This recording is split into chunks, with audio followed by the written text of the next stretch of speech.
حضرت عمران کے ہاں اولاد نہیں تھی، ان کی زوجہ حضرت حنہ سلام اللہ علیہا، پیغمبروں کا خاندان ہے، پیغمبروں کی صحبت ہے، تو وہ بھی صبر شکر کر کے اللہ کی رضا پہ راضی تھی۔ گھر کے صحن کے اندر دوپہر کے وقت چارپائی بچھائے ایک درخت کے نیچے قیلولہ کرنے لگی تو ایک منظر دیکھا کہ درخت پر ایک چڑیا نے گھونسلہ ڈالا ہوا تھا اور اس نے بچے دیے ہوئے تھے۔ وہ کہیں سے اڑ کے جا کے دانہ اٹھا کے لاتی اور بچہ چونچ کھولتا اور ماں اس کی چونچ میں دانہ ڈال دی۔ چڑیا کے بچے کے ساتھ چڑیا کی محبت کو دیکھا تو حضرت حنہ کا دل چوٹ کھا گیا اور بارگاہ عزدی میں عرض کی، مالک تو نے جانوروں کو بھی بچے دیے ہیں اور وہ ان سے پیار کر رہے ہیں، تیرے دربار میں کیا کمی ہے اگر تو مجھے اولاد عطا کر دے۔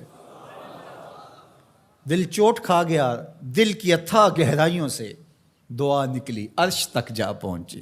اللہ نے حضرت حنہ کو کرم نوازیوں سے مالا مال کر دیا۔ حضرت حنہ نے کہا، اے اللہ جو میرے بطن میں ہے میں تیرے گھر کے لیے اس کو وقف کرتی ہوں۔ جب ولادت کے لمحے آئے تو حضرت حنہ زوجہ عمران نے بیٹی کو جنم دیا تو پریشان ہو گئیں کہ مالک یہ تو بیٹی ہے، میں نے تو اس کو مسجد اقصیٰ کے لیے وقف کیا ہے اور وہاں سارے مرد ہیں، ایک لڑکی جب جوان ہوگی تو اس کو وہاں کیسے چھوڑ سکوں گی، منت میری کیسے پوری ہوگی۔ بہت پریشان ہوئی منت کی تکمیل کا سوچ کے کہ مالک یہ تو بیٹی ہے۔ آواز آئی، پریشان ہونے کی ضرورت نہیں حنہ، جو تو نے بیٹی جنم دی ہے ایسے تو بیٹے بھی نہیں ہوتے۔ اس بیٹی کا نام کیا رکھا گیا؟ مریم سلام اللہ علیہا۔ بیٹی جوان ہو گئی تو منت یاد آئی کہ اب اس کو بیت المقدس میں ہم نے وقف کرنا ہے۔ پریشانی ہوئی کہ اب 300 حجرے ہیں جن میں مرد ہی مرد ہیں، ایک تنہا عورت کیسے وہاں رہے گی؟ تو یہ سوچا کہ کوئی بوڑھا بزرگ ہو جس کی کفالت میں ان کو دیا جائے تو وہ ان کی دیکھ بھال کرے، ضروریات کو پورا کرے۔ تو بہت سارے لوگ اس سعادت کے لیے تیار ہو گئے۔ پھر قرعہ ڈالا گیا، قرعہ فال نکلا حضرت زکریا علیہ السلام کے نام۔ اللہ کے جلیل القدر پیغمبر اور رشتے میں خالو بھی لگتے تھے، کہا یہ سعادت میرے ذمہ رہی، اور چونکہ ان کے ہاں بھی اولاد نہیں تھی انہیں کہا ٹھیک ہے ہم اسے بیٹی بنا کے اس کا خیال رکھیں گے۔ حضرت زکریا علیہ السلام نے ایک حجرہ مختص کیا حضرت مریم کے لیے اور ان کی ضروریات کو پورا کرتے، کھانا دیتے۔ جب کہیں جانا ہوتا تو حجرے کو باہر سے تالا لگا کے چلے جاتے، افطار کے وقت یا رات کو گئے ہیں تو سحری کے وقت پھر آ جاتے۔ ایک دن حضرت زکریا علیہ السلام تالا لگا کے کہیں گئے کام، واپس آتے ہوئے دیر ہو گئی اور افطار کے لمحے گزر گئے، بہت پریشان ہوئے تو خیر سامان لے کے تیزی سے پہنچے اور آ کے دروازہ کھولا، وجد عندہا رزقا، تو دیکھا بے موسم پھل پڑے ہوئے ہیں۔ حیرت تو یہ تھی کہ پھل ہیں، دروازہ مقفل ہے، باہر سے کوئی اندر نہیں جا سکتا، اندر سے کوئی باہر نہیں آ سکتا، پھل کیسے آئے؟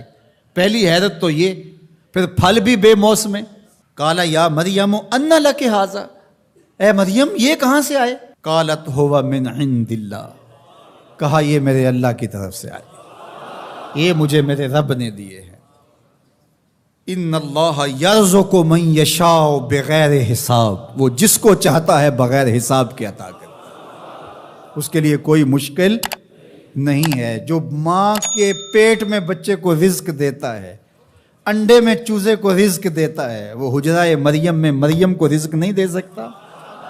اب حضرت زکریا علیہ السلام کا ذکر آپ نے سنا کہ ان کے ہاں اولاد نہیں تھی، اور عمر کتنی ہو گئی تھی؟ 120 سال، اور آپ کی زوجہ کی عمر 100 سال ہوگی، تو اب تو امید بھی ختم ہو گئی اولاد کی۔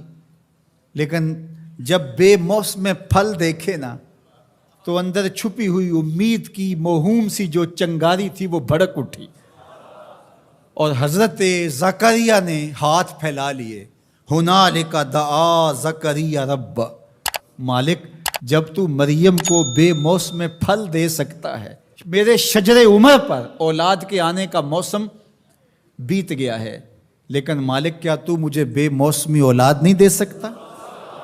حضرت زکریا وہیں کھڑے ہو کے دعا مانگنے لگے، معلوم ہوا جہاں رحمتیں اترتی دکھائی دیں وہاں دعا مانگی جاتی ہے۔ ہم جب اللہ والوں کی قربت میں جا کے اللہ سے دعا مانگتے ہیں تو کچھ لوگ معترض ہوتے ہیں کہ اللہ تو ہر جگہ موجود ہے، یہاں کیوں مانگ رہے ہو؟ مسجد اقصی پاس ہے لیکن حجرہ مریم میں اللہ کا پیغمبر دعا مانگ رہا ہے، وہاں رحمت آنکھوں سے اترتے ہوئے دیکھی۔ ان رحمت اللہ قریب من المحسنین، اللہ قرآن میں فرماتا ہے میری رحمت محسنین نیکوکاروں کے نیڑے ہوتی ہے۔ اس لیے ہم اللہ والوں کے قریب جا کے اللہ سے مانگتے ہیں، مالک تیری رحمتیں یہاں برس رہی۔ ہنالک دعا زکریا ربہ، وہیں کھڑے ہو کے دعا مانگنا شروع کر دی، اللہ مجھے ستھری اولاد عطا کر دے۔ پھر کیا ہوا کہ کہا گیا یہاں دعا کیوں مانگ رہے ہو، میرے گھر میں آؤ۔ کہا گیا نبی ہو کے ولیہ کے حجرے میں دعا مانگ رہے ہو، تمہیں کچھ نہیں دیا جائے گا؟ نہیں، سنو قرآن سنو۔ فنادتہ الملائکہ، فرشتے آ کے پکار کرنے لگے۔ کب؟